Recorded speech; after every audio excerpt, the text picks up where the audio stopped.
సింగరేణిని పొత్తం పెట్టే కుట్రేషన్ నడుస్తుందని ఇప్పుడు అందరికీ సమాజమైంది కదా. సీఎం సారు బామర్ది సింగరేణిలా దందాలు చేస్తాడని లోకమంతా కూడా ఎగురుతుంది. అటు ఇటు చేసి సింగరేణిని మన సర్కారు ఏమో చేసేటట్టే ఉన్నదని కార్మికులకు రంది పట్టుకున్నది. అందుకే రోడ్డెక్కిర్రు, సింగరేణిని కాపాడుకునేందుకు తన్నులాడుతుర్రు. మన నల్ల బంగారం సింగరేణిలా పెద్ద కుంభకోణమే నడుతుందని చెప్పుకుంటున్నారు కదా.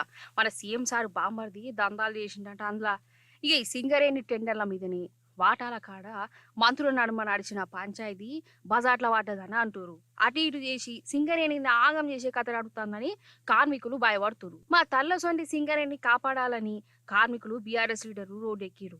ఇక ధర్నాలు రాస్తారు, కొలు చేసిరు.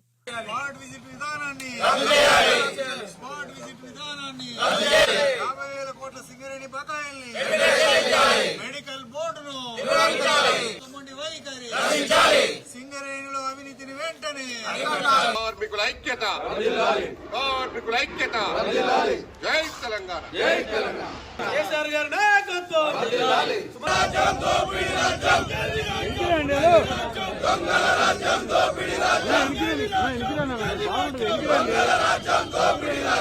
అసలు సింగరేణి టెండర్ల కుంభకోణం బయటపడుతుంటే ఈ సర్కారోళ్ళు ఎంక్వైరీలు ఎందుకు చేస్తలేరు? కమ్సే కమ్ సిట్టో గిట్టో పెట్టాలి కదా.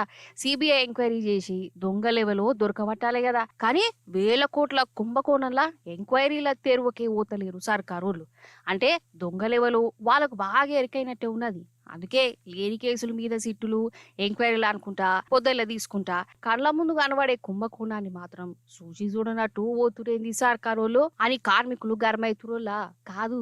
ఏమంటే ఈ రేవంత్ సారు ముఖ్యమంత్రి అయిండు అప్పటి సంది అంటే సింగరేణి మీద పడ్డరేందోలా.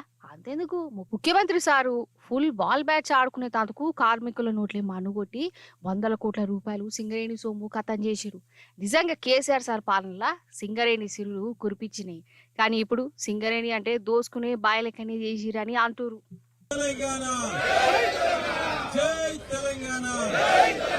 కేసీఆర్ గారి నాయకత్వం, కేసీఆర్ గారి నాయకత్వం, కేసీఆర్ గారి నాయకత్వం.